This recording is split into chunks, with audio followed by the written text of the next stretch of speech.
Morning friends. आज मैं फिर आप लोग के सामने प्रेजेंट इंडेफिनिट टेंस और प्रेजेंट कंटिन्यूअस टेंस को लेकर आया हूँ।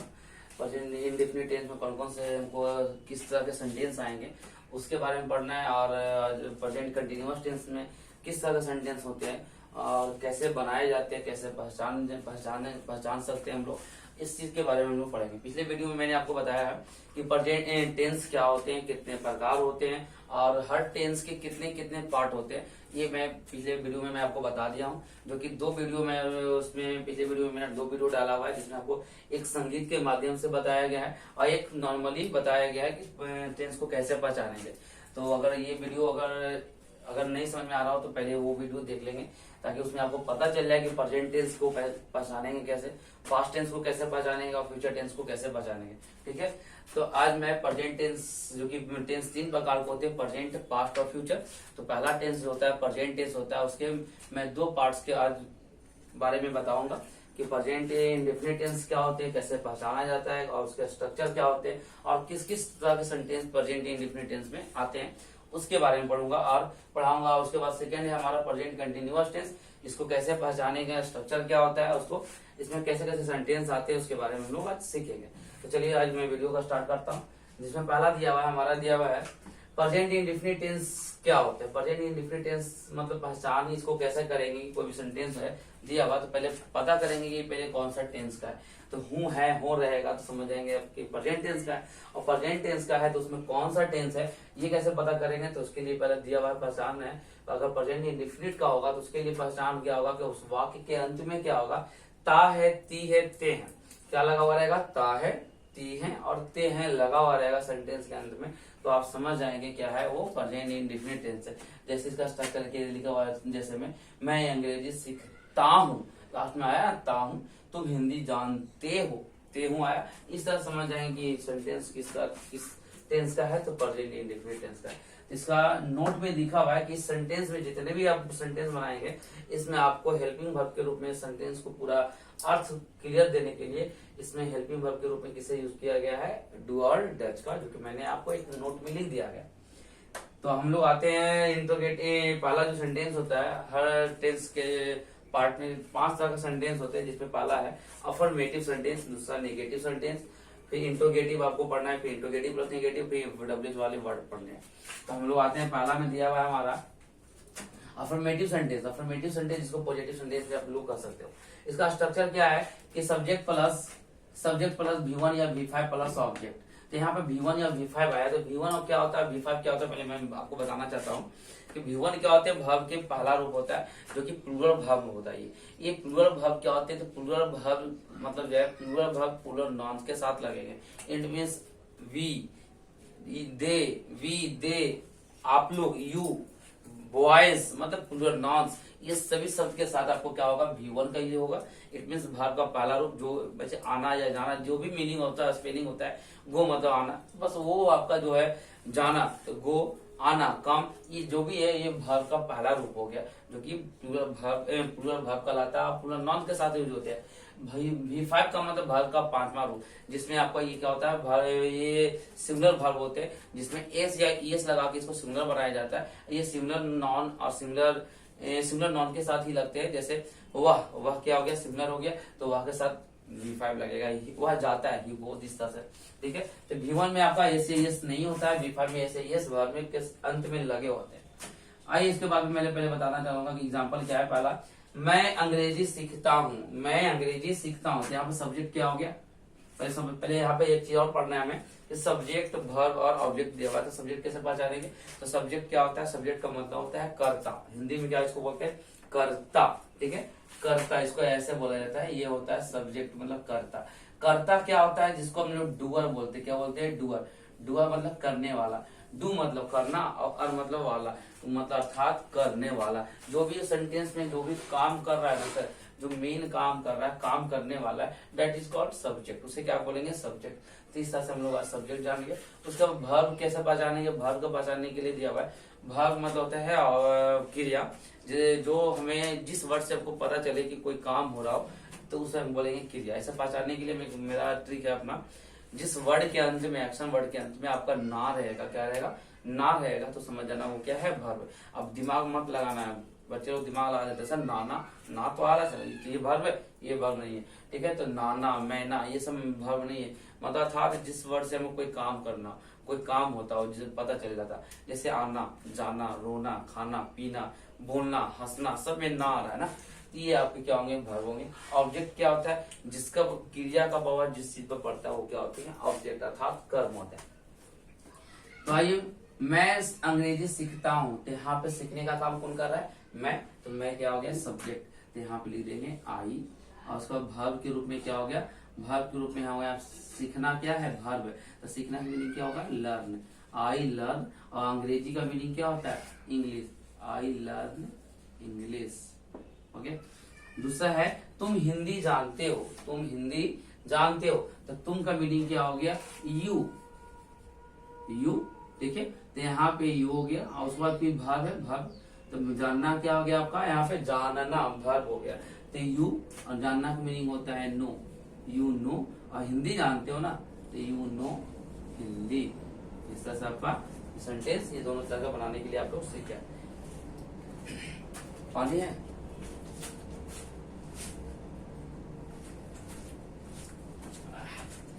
अब हमारा तीसरा है। अब दूसरा हम लोग सीखेंगे, पहला था अफर्मेटिव सेंटेंस, दूसरा है निगेटिव सेंटेंस। निगेटिव सेंटेंस क्या होते हैं, तो इसमें निगेटिव में ये आपके नाम से ही पता चल जाता है, जिसमें आपका नॉट लगा रहेगा, क्या रहेगा, नॉट। इसमें नहीं वाले वर्ड आएंगे। इसका स्ट्रक्चर है बनाने का, सब्जेक्ट प्लस डू या does plus not plus V1 plus object, ठीक है। तो इसमें पहला सेंटेंस आपका दिया हुआ है, मैं अंग्रेजी नहीं सीखता हूँ। तो मैं का मीनिंग क्या हो गया, आई, ठीक है। और आई के साथ क्या लगता है, यहाँ पे मैं आपको लिख दिया नोट में, आई, वी, यू और दे और प्लूरल नॉन, इन सभी सबके साथ आपको क्या लगाना है, डू लगाना है, और ठीक है। और यही इसे नीचे लिखा हुआ है आर, जो कि आगे कंटिन्यूअस में पढ़ेंगे तो वहां पे याद लगेगा। जिन शब्दों के साथ डू लगता है उनके साथ आर भी लगता है, ठीक है। और ही, से, इट, नेम और सिमिलर नॉन, ये इन शब्दों के साथ क्या लगता है, डज। और जिनके साथ डज लगता है उसके साथ क्या लगेगा, आपको इज लगेगा, जो कि कंटिन्यूअस में आपको पढ़ना है। लेकिन एक्सेप्शन में एक वर्ड है यहाँ पे आई, आई के साथ डू लगता है, लेकिन आई के साथ इज नहीं लगेगा, क्या लगेगा, आर नहीं लगेगा, सॉरी क्या लगेगा, एम लगेगा। वो ये एक्सेप्शन में वैसे वर्ड है जिनके साथ आर नहीं लगकर एम लगता है, तो ये चीज ध्यान रखेंगे। तो यहाँ पे लिखा हुआ है, यहाँ पे क्या मैंने लिखा, मैं अंग्रेजी नहीं सीखता हूँ। तो मैं का मीनिंग क्या होगा, मैं का स्पेलिंग आई, और आई के साथ क्या लगता है, लिखा हुआ आई, वी, यू, दे के साथ डू लगता है। तो आई डू, और फिर लगाना है नॉट, तो नॉट लगा देंगे। सीखना का मीनिंग क्या होता है, learn, I do not learn, क्या नहीं सीखता हूँ sir, English, I do not learn English. इस तरह से हम लोग सेंटेंस बनाने के लिए जान जाएंगे। सेकेंड है तुम हिंदी नहीं जानते हो, तो यहाँ पे जानने का काम कौन नहीं कर रहा है, तुम का मीनिंग स्पेलिंग क्या हो गया, यू, यू हो गया सब्जेक्ट, यू, और यू के साथ आई, वी, यू, दे के साथ क्या लगता है, डू बताया हुआ है। तो यू डू, और उसके बाद नॉट लगाना है, यू डू नॉट। और जानना का मीनिंग क्या होगा, नो, के एन और डब्ल्यू, नो, क्या नहीं जानते सर, तो हिंदी। तो हिंदी का आप लिख देंगे Hindi, you do not know Hindi. इस तरह से हम लोग नेगेटिव सेंटेंस भी जान गए। अब है तीसरा है इंट्रोगेटिव सेंटेंस, इसमें आपका क्या आएगा, क्या वर्ड आपको जो है इस सेंटेंस में आगे लगे हुए मिलेंगे, क्या लगेंगे, ये सेंटेंस के आगे आपको क्या लगेगा, क्या लगा हुआ रहेगा। जैसे क्या मैं अंग्रेजी सीखता हूँ, ये था, इसमें आप क्या आगे लगा दिए, क्या हो जाएगा, क्या मैं अंग्रेजी सीखता हूँ। तो यहाँ पे पहले क्या लगाना है, डू डज पहले लगाना है, तो आई के साथ क्या लगता है, डू, तो डू लगा देंगे, डू आई। अब फिर हो गया आपका वर्ब, वर्ब क्या हो गया, सीखना, तो लर्न, डू आई लर्न, क्या सीखते हैं सर, तो इंग्लिश, तो आपको यहाँ पे लिख देंगे इंग्लिश, ये क्वेश्चन मार्क जोड़ देंगे। इंट्रोगेटिव वाले सेंटेंस, इंट्रोगेटिव नेगेटिव वाले सेंटेंस, डब्ल्यूएच वाले वर्ड सेंटेंस, ये तीनों में जो है आपका क्वेश्चन मार्क देना वेरी इंपॉर्टेंट है, ये आप क्वेश्चन मार्क भी दे देंगे। दूसरा है क्या तुम हिंदी जानते हो, तो क्या हो जाएगा, डू, क्योंकि यू है, यू के साथ आई, वी, यू, दे के साथ डू लगता है, तो डू यू। और जानना की मीनिंग क्या होगा, स्पेलिंग नो, और हिंदी को आप हिंदी लिख देंगे, डू यू नो हिंदी, आइए क्वेश्चन मार्क। इस तरह से आप ये सेंटेंस बनाने के लिए जान गए। अब है इंट्रोगेटिव सेंटेंस, इंट्रोगेटिव सेंटेंस और निगेटिव, ये दोनों तरह सेंटेंस इसमें। इंट्रोगेटिव मतलब क्या भी रहेगा आपको, निगेटिव में नॉट भी लगे रहेंगे। तो इसका स्ट्रक्चर है बनाने का, डू या does plus subject plus not, do या does plus subject plus not plus V1 plus object plus question mark आपको देना होगा। ये सेम स्ट्रक्चर है इंट्रोगेटिव और इंट्रोगेटिव निगेटिव, इसमें सिर्फ नॉट लगा हुआ सब्जेक्ट के बाद।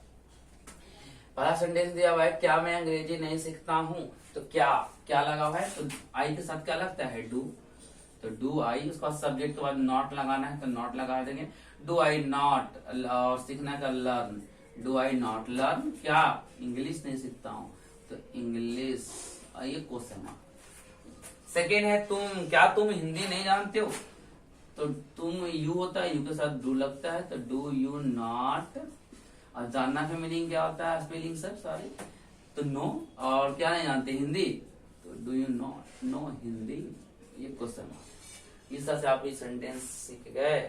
अब आते हैं पांचवा, जो कि WH वर्ड वाले तरह के सेंटेंस होते हैं। इसमें WH वर्ड क्या होता है, WH फैमिली जो कि लिखा हुआ है क्या होते हैं, मतलब कब, क्यों, कैसे, जो भी ये सब वर्ड है इसका स्टार्टिंग W है और इससे ही होता है, इसको हम बोलते हैं WH फैमिली, जो कि इसमें इस तरह के सेंटेंस भी आते हैं। जैसे इसका स्ट्रक्चर है, WH वाले वर्ड जो भी होंगे उसका वर्ड का पहले आप स्पेलिंग लिख देंगे, उसके बाद डू या डज जो लगेंगे सब्जेक्ट के अनुसार उसको लगा देना है, फिर सब्जेक्ट, फिर V1 plus object plus question mark देना होगा। तो यहाँ पे लिखा हुआ है मैं अंग्रेजी क्यों सीखता हूँ, तो यहाँ पे क्यों कैसे जो है आया वो लिखा हुआ रहेगा, ठीक है।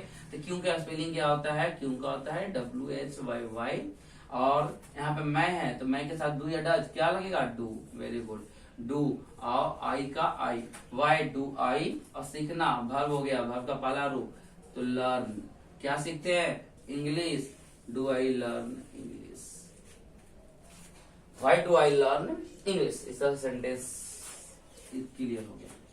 तुम हिंदी कैसे जानते हो, तो यहाँ पर कैसे आया, तो कैसा का मीनिंग क्या होता है, हाउ, हाउ, यू है, यू के साथ डू लगेगा तो हाउ डू यू, और जानना का मीनिंग क्या होता है, नो, और हिंदी ना, तो हिंदी का हो जाएगा Hindi, how do you know Hindi. इस तरह से आप ये सेंटेंस बना लेंगे। दूसरा है हमारा present continuous tense. Present continuous tense में क्या होता है कि पहले पहचानेंगे कैसे प्रेजेंट कंटिन्यूअस टेंस, जिस प्रकार इस प्रेजेंट इंडेफिनिट टेंस को पहचाने ताहे तीहे लगा रहता है, तो प्रेजेंट इंडेफिनिट टेंस होता है, उसी प्रकार प्रेजेंट कंटिन्यूअस को पहचानने के लिए क्या होगा, इसके अंत में, इस वाक्य के अंत में क्या रहेगा आपका, रहा है, रही है, रहे हैं, ये सेंटेंस के अंत में आपको लगे हुए मिलेंगे, तो आप समझ जाना वो सेंटेंस जो है प्रेजेंट कंटिन्यूअस टेंस का है। इसके एक नोट में लिखा हुआ है, जिस प्रकार प्रेजेंट इंडेफिनिट का नोट में हम लिखवाए थे आपको, उसी प्रकार यहाँ भी इसका नोट में लिखा हुआ है। इसमें हेल्पिंग वर्ब के रूप में हम किस चीज का इस्तेमाल करेंगे, तो इज, एम, आर का प्रयोग किया जाता है इसमें हेल्पिंग वर्ब के रूप में, ठीक है। तो यहाँ पे लिखा हुआ है अफर्मेटिव सेंटेंस, जो कि हम इज, एम, आर किसके साथ लगेगा हमें बता दिया आपको, आई, वी, यू, दे, जिसके साथ डू लगता है उसके साथ इज भी लगता है, सिर्फ आई एक ऐसा है एक्सेप्शन में जिसके साथ एम लगेगा, बाकी सबके साथ क्या लगेगा, आर लगेगा। और ही, सी, इट, नेम और सिमिलर वर्ब जो होंगे उसके साथ क्या होंगे, आपका इज लगेगा, जो कि आपको वहां पे लिखा हुआ है। यहाँ पे आपका इज लिखा हुआ है, जो कि नीचे शायद दिखाई नहीं दे रहा होगा आपको, हम ऊपर लिख दे रहे हैं, इसके साथ इज लगेगा। तो पहला सेंटेंस हो गया आपका अफर्मेटिव टाइप का हो गया, जिसमें आपका स्ट्रक्चर बनाने का नियम दिया हुआ है, subject plus is, am, are plus V4 plus object, ठीक है, subject plus is, am, are plus V4 plus object. V4 है यहाँ पे, V4 क्या होता है मैं बताना चाहूंगा कि V4 का मतलब वर्ब का पहला रूप में आप अगर आई ऐड कर देंगे तो क्या हो जाएगा, ये V4 हो जाएगी, क्या बन जाएगी, V4। यही वर्ब का चौथा रूप लिखा हुआ है, जिसमें आपका सेंटेंस पहला दिया हुआ है, राजू सर पढ़ा रहे हैं, जैसे मैं हो गया तो मैं क्या कर रहा हूँ, पढ़ा रहा हूँ। अगर ये सेंटेंस इस तरह का दिए हो तो कैसे बनाएंगे, तो राजू सर पढ़ा रहे हैं, तो राजू सर का लिख देंगे, राजू सर क्या कर रहे हैं, पढ़ा रहे हैं, तो राजू सर क्या है, सिंगुलर है, एक ही ना सर हम, तो यहाँ पे सिंगुलर है, तो सिंगुलर के साथ लिखा हुआ है यहाँ पे आई, वी, यू, दे, ये होता है plural, he, she, it, name क्या होता है, सिंगुलर, सिंगुलर के साथ क्या लगा हुआ है, इज, तो राजू सर ये हो गए, तो यहाँ पे सिंगुलर हो गए, तो यहाँ पे लगाएंगे इज, राजू सर इज क्या कर रहे हैं, पढ़ा रहे हैं, तो टीचिंग। दूसरा है मैं आम खा रहा हूँ, मैं आम खा रहा हूँ, आम खाने का काम कौन कर रहा है, मैं सब्जेक्ट हो गया, तो यहाँ पे आई लिख देंगे, और आई के साथ क्या लगेगा, एम, जो कि मैं पहले बताया, तो आई एम, खा, V4 वर्ब का चौथा रूप, ये सब्जेक्ट के बाद इज, एम, आर लिख दिए हम, उसके बाद वर्ब का चौथा रूप, तो वर्ब पहले लिखेंगे आप, इट होता है वर्ब, इसके साथ ING लगाएंगे, वर्ब का चौथा रूप हो जाएगा, तो वर्ब हो गया। वर्ब के बाद क्या लिखा हुआ है, ऑब्जेक्ट, तो ऑब्जेक्ट क्या खा रहा हूँ जवाब मिल रहा है आपका क्या है, आम, तो हम लिख देंगे मैंगो, ए मैंगो लिखेंगे, क्यों, क्योंकि एक मैंगो क्या है आपका काउंटेबल नॉन है, इसलिए आप लिखेंगे ए मैंगो। तो इस तरह से हो गया, मैं आम खा रहा हूँ, I am eating a mango, very good. अब आते हैं सेकंड सेंटेंस में, आपको दिए हुए निगेटिव सेंटेंस। निगेटिव में आपको क्या होगा, नॉट लगा होता है, ठीक है, क्योंकि स्ट्रक्चर इसमें दिया हुआ subject plus is am are plus not plus before plus object, ठीक है। तो इसमें सेंटेंस दिए हुए हैं राजू सर नहीं पढ़ा रहे, इसमें अब नॉट आ जाएगा, क्या आ जाएगा, नॉट आ जाएगा। तो राजू सर नहीं पढ़ा रहे हैं तो क्या करें, राजू सर के साथ इज लगेगा तो इज लगा दीजिए, नॉट है तो नॉट लगा दीजिए। अब पढ़ाना की मीनिंग क्या होता है, टीच होता है ना सर, तो टीचिंग आइए तो बिफोर हो जाएगा टीचिंग। मैं आम नहीं खा रहा हूँ तो आई के साथ एम और फिर नॉट लगाना है। रहा खाना का मीनिंग क्या है, इट, ING लगाएंगे, ईटिंग हो जाएगा बिफोर प्लस ऑब्जेक्ट, तो क्या लगा हुआ है, ए मैंगो, तो आप ए मैंगो। अगर रोटी है तो ब्रेड लिख देंगे, मिठाई है तो स्वीट्स लिख देना। अब है तीसरा है इंट्रोगेटिव सेंटेंस। इंट्रोगेटिव सेंटेंस में क्या होते हैं, इसमें इज एम आर जो भी हेल्पिंग वर्ब होता है वो आगे लग जाता है, सब्जेक्ट के आगे लगा देते हैं उसको। तो देखो यहाँ पे लिखा हुआ is am are plus subject plus before plus object, subject plus is am are, देखो लिखा हुआ is am are plus subject plus before plus object. इसमें very important question mark, question mark से आपको सेंटेंस पता चलता है कि सेंटेंस कौन से इंट्रोगेटिव है या पॉजिटिव है। तो यहाँ पे क्वेश्चन मार्क देना जरूरी ध्यान रखेंगे आप लोग। यहाँ पर दिया हुआ है इसमें क्या होता है, क्या लग जाता है, क्या लग वो सेंटेंस के आगे क्या लगा देते हैं। तो क्या हो गया, क्या राजू सर पढ़ा रहे हैं, जिसके साथ जो हेल्पिंग वर्ब होगा वो क्या करेंगे, उसको हम आगे लिख देंगे। तो क्या के मीनिंग, इसके साथ हेल्पिंग वर्ब क्या लगाए थे, इज एम आर, इज लगाए थे तो इज को आगे ले आएंगे। अब बाकी जो सेंटेंस है वही लिख देंगे, इज राजू सर। अब पढ़ाना के मीनिंग क्या होता है, टीच, तो ING लगा देंगे, टीचिंग, क्वेश्चन मार्क दे देंगे। इसी प्रकार इसमें भी मैं आम खा रहा हूँ, पहले इसका क्या होगा, I am eating a mango, तो एम जो है वहां से उठाकर क्या करना है, सेंटेंस के आगे ले आना है। जैसे मैं आम खा रहा हूँ, पहले बना लो, तो I am eating a mango, ठीक है। लेकिन यहाँ पे क्या वाला है, इस एम को उठाकर क्या कर देना है, आगे लगा देना है, am I eating a mango, ये क्वेश्चन मार्क। इस तरह से आप सेंटेंस बनाने के लिए जान जाएंगे इंट्रोगेटिव सेंटेंस कैसे बनता है। और इसमें चौथा है इंट्रोगेटिव और नेगेटिव दोनों इसमें आएंगे, मतलब क्या भी रहेगा और नॉट भी रहेगा। इसका स्ट्रक्चर दिया हुआ है, इज एम आर पहले लिख देंगे आप, तो subject plus not plus before plus object plus question mark देंगे आप, ठीक है। जैसे एग्जाम्पल दिया हुआ है, क्या इंट्रोगेटिव हो गया और नेगेटिव तो नॉट लगा हुआ है, ये दोनों हो गया। तो क्या राजू सर नहीं पढ़ा रहे हैं, तो क्या होगा, इज राजू सर और नॉट लगा देंगे। अब पढ़ाना है मीनिंग क्या होता है, teach, is Raju sir not teaching, question mark. क्या राम आम नहीं खा रहा है, क्या मैं आम नहीं खा रहा हूँ, तो क्या लगाएंगे, इसके साथ एम लगता है तो एम आगे ले आएंगे, एम आई और फिर नॉट लगा देंगे।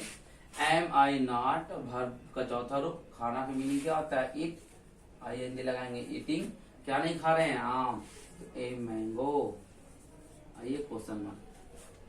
M I not eating a mango. इस तरह से इंट्रोगेटिव प्लस नेगेटिव ये चार प्रकार के भी हम लोग अगर कंटिन्यूअस में टेंस आते हैं तो बनाने के लिए हम लोग क्या कर गए, जान गए।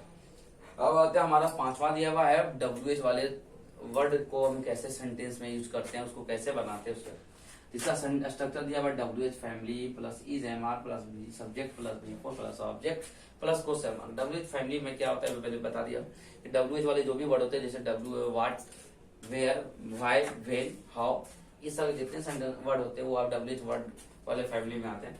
तो पहला दिया हुआ है कि राजू सर क्यों नहीं पढ़ा रहे हैं, तो क्यों ये क्या हो गया आपका WH वर्ड हो गया, तो क्यों का स्पेलिंग क्या होगा, WHY, और राजू सर के साथ इज लगता है ना, तो इज यहाँ पे इसमें से क्या लगेगा, इज, और जो बच गया सब्जेक्ट में क्या है, राजू सर, तो राजू सर लिख देना है, Raju sir. Why is Raju sir, और उसका वर्ब का चौथा रूप क्या हो गया, टीचिंग, आइए क्वेश्चन मार्क हो गया।